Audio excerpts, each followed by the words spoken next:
Hi, this is Gary Woodman. I'm Chief Executive of the Worcestershire Local Enterprise Partnership, and as part of the Making Connections series that we're running in terms of podcasts and webinars, this one's supported by Harrison Clark Rickaby, and today I'm here with Dan De Sualles. Dan, you're going to introduce yourself?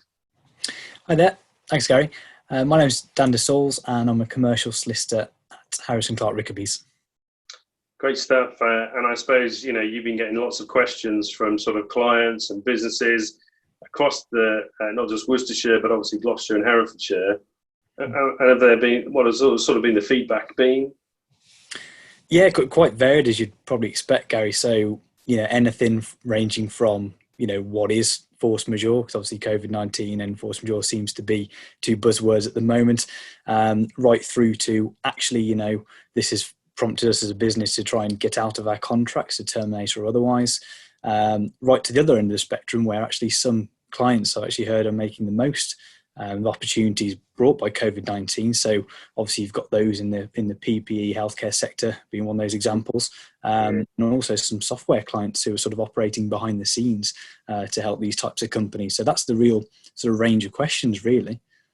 No, that's great. And I think, so with COVID-19, will that be really classed as a kind of force majeure event? And can it be relied on in a commercial contract? Yeah, that's the, like I say, the £1 million question, if you like. And the short answer is it very much depends. And it very much depends on the actual wording of the contract that the parties have entered into as to whether force majeure type events are covered at all. So, for example, if a contract does provide force majeure events, normally it'll list and sort of describe types of events that are caught by it. So some of these will be, for example, acts of God, strikes, terrorist attacks, collapse of building, and other contracts may simply just state that a force majeure event is one that is beyond the party's reasonable control, which we see quite often.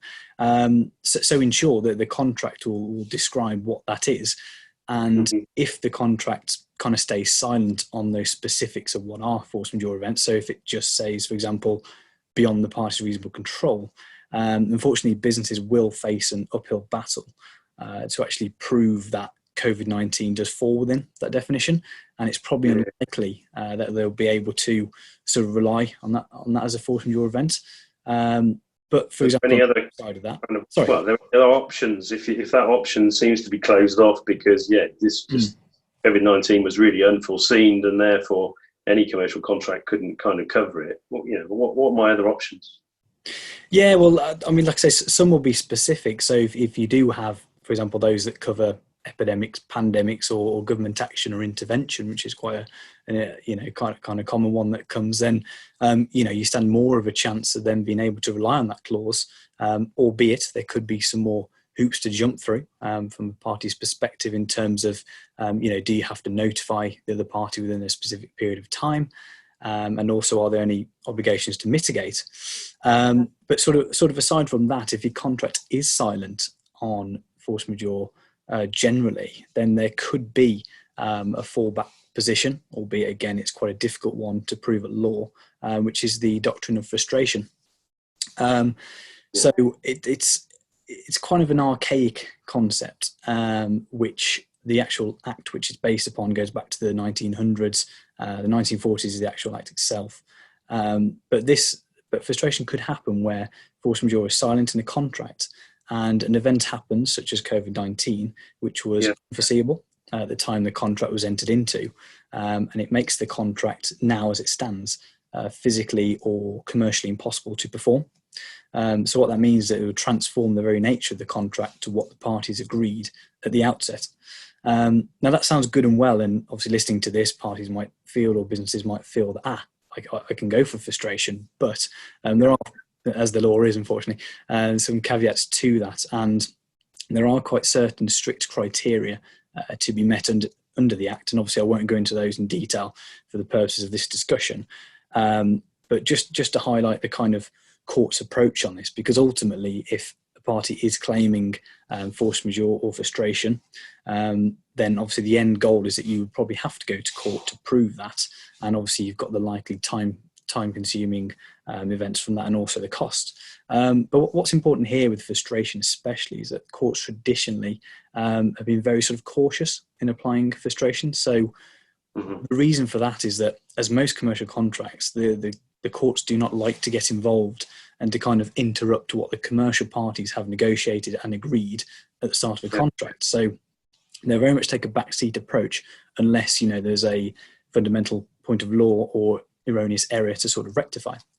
But that aside, if the court did decide that frustration was relevant here in COVID-19, then the party actually relying on that won't get a great deal by way of compensation. So if frustration is proved, the two main issues are that both the parties' obligations under contract will be discharged, so the contract will effectively be terminated. And the party trying to prove frustration, by way of financial remedy anyway, will only really be able to recover any deposits paid or any expenditure under that contract. But the court has ultimate discretion to actually deduct from that amount any sort of cost of the other party in performing the contract. So, for example, if the court decides that it is a frustrating event, but actually the other party has incurred cost of trying to perform the services or supply goods for that party, then it will be entitled to take away that amount from the amount it gives to the party alleging frustration. So actually, the amount and the cost, time and effort of trying to prove frustration is actually quite a difficult one. And in the end, you don't get a lot back from it. You can see the challenge there. And I suppose if you're a company that's then perhaps furloughed some of the staff, and obviously that's then limiting your capacity, where you've got a number of clients, I suppose, how do you start to go, well, do I prioritise client A or client B, or what about customer C? Because those contracts could be quite different, or those suppliers, and I suppose, how would you balance some of that out? Yeah, that's I've probably had that question probably every day since the official government lockdown has come about. It's a difficult one, and I think we as lawyers can sort of advise so far on the legality, but I think this is more practical question as to how good are the business relationships for your customers or suppliers, and this will really sort of strength test that and sort of resistance test it. So I think there's only three options facing those businesses who can't, for example, supply toilet rolls or whatever it is to their customers. So you've either got the option of under delivering to all your customers equally. You've then got you can complete a proportion of your contracts in full and default on the remainder of those contracts, or you can kind of adopt a mix of the two. And I think the decision ultimately would depend on those individual customers and businesses that are involved, because obviously no one size fits all. Different industries will depend and have different customers, different suppliers, etc. Others will be heavily regulated, others won't. So some key things to look out for there, which might sway your decision to either one of those three, are, again, contractually based. Are there any clauses in either of your customer contracts which either requires you as a supplier or customer to sort of reallocate resources to fulfill a particular contract, a priority contract? Conversely, are there any sort of good faith obligations which would prevent giving preference to those other customers rather than your main customer, for example? And also, as we've kind of seen this in the healthcare sector at the moment, whether there's any sort of reputational or moral issues at play. So, for example, you've got the NHS suppliers, for example, vulnerable people. Well, do you have to prioritise those type of contracts given the sort of national public policy that's behind them? And I guess also from a pure business perspective, thinking of your cash flow, your bottom line, which of your contracts have the greater reward for fulfillment, as opposed to those customers who perhaps are the smaller end of the scale in terms of contract worth, but also who might have the appetite to come after you, so to speak, in terms of saying, well, you've breached that contract, we've got a minimum obligation for goods here, and you haven't sort of fulfilled that. So obviously, in practice, it's probably best not to prefer certain customers unless, like I say, for those reasons above, you fit into one of those categories. And we're probably seeing sort of instances where it's best to sort of under-deliver, so to speak, to a range of customers equally, rather than sort of fulfilling 2 or 3 of your customer contracts and then defaulting or being potentially in breach of contract on the other sort of 5 or 6 contracts. And the nuance there is, obviously for those contracts where you undeliver across the board, if, for example, those customers try to come after you and say, well, hey, look, you're in a breach of contract, the kind of remedy will be for damages only. Whereas, obviously, if you fail to hit any minimum obligations in your other contracts by not delivering at all, then that might account to what's called a repudiatory breach, which may or may not, which is more likely to actually invite your customers to say, well, that's a repudiatory breach, therefore I'm terminating the contract and claiming damages. So you've got to kind of weigh up the risk. It really depends on some of those clauses, doesn't it, really? It does, and it's very sort of fact specific. One across your client base, but equally you might actually have some of those different. And I think also thinking about, one customer might, am I going to get them paid for that delivery, even though you evenly flat delivered? I think might be another piece. Totally agree.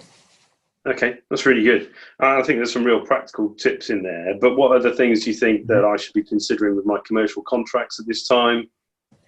I think quite a few. I mean, like I touched on earlier, you've got the sort of pros and cons of businesses are seeing it as an opportunity. Some are seeing it as a detriment. I think the first one, I think this one is quite often overlooked, actually. I think that COVID-19, trying to prove that as a force majeure event or even claim of frustration, I would avoid going down that route unless it's absolutely necessary. I do honestly think that should be used as a last resort.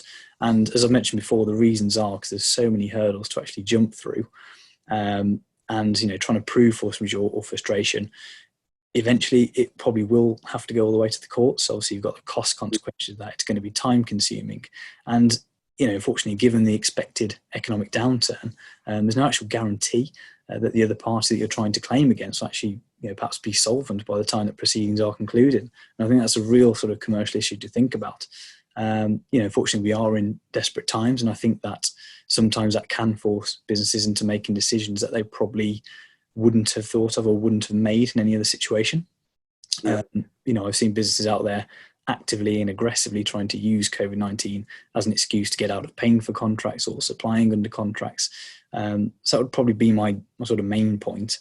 Other points to consider, it may be obvious, but not at the time that you're probably under stress from COVID-19, other cash flow issues, is if you're looking to terminate a contract, well, what do the termination and cancellation clauses actually say in contracts? Because a lot of the time, you can use these to your advantage in terms of you may be able to serve notice, within weeks or within months and be able to escape the contract without having to resort to force majeure and frustration. So I think that's another one to look out for. Carefully review your contracts, and I think another one to sort of keep the practical relationship going between businesses, because I do think at this time that is what it's all about. Conversations, isn't it? Yeah, and I think the focus should be on those, preserving commercial relationships. No one wants this. It affects us all, unfortunately, in every industry. Communication and negotiation are definitely key. So, have those conversations early, even if it's not affecting your business, because somewhere up the supply chain it may be, and that may come down to affect you. Can there be a new deal or a variation of contract just for a short interim period with the counterparty? Is there any way that you could look at, pricing structures again, or minimizing your supply just for, again, a short interim period? So those are good things to consider. And I think probably the last tip I would say is to, above all, sort of seek legal advice if you are going down the concept of proving force majeure or terminating contracts generally, especially in this time, because they are very technical areas of law. And actually, if they're executed incorrectly, business could unfortunately open itself up to a breach of contract claim against it, and also some other complexities, sort of cash flow issues, and also reputational damage, which I think again has to be considered in these scenarios. Yeah, I think that's really good, and I think certainly getting those conversations between suppliers during those commercial contracts, but recognizing that you can take action, but actually, is this the time to do that? And maybe thinking, and therefore coming back to your advisor before sort of going full bore at it, and then kind of regretting that decision later. Yeah, that's really helpful, Dan. I think certainly that's been really good from my perspective, and just kind of working through some of those issues that you're getting back from your clients is really useful at the moment. So thank you very much. Thank you, Gary. No problem. Great stuff.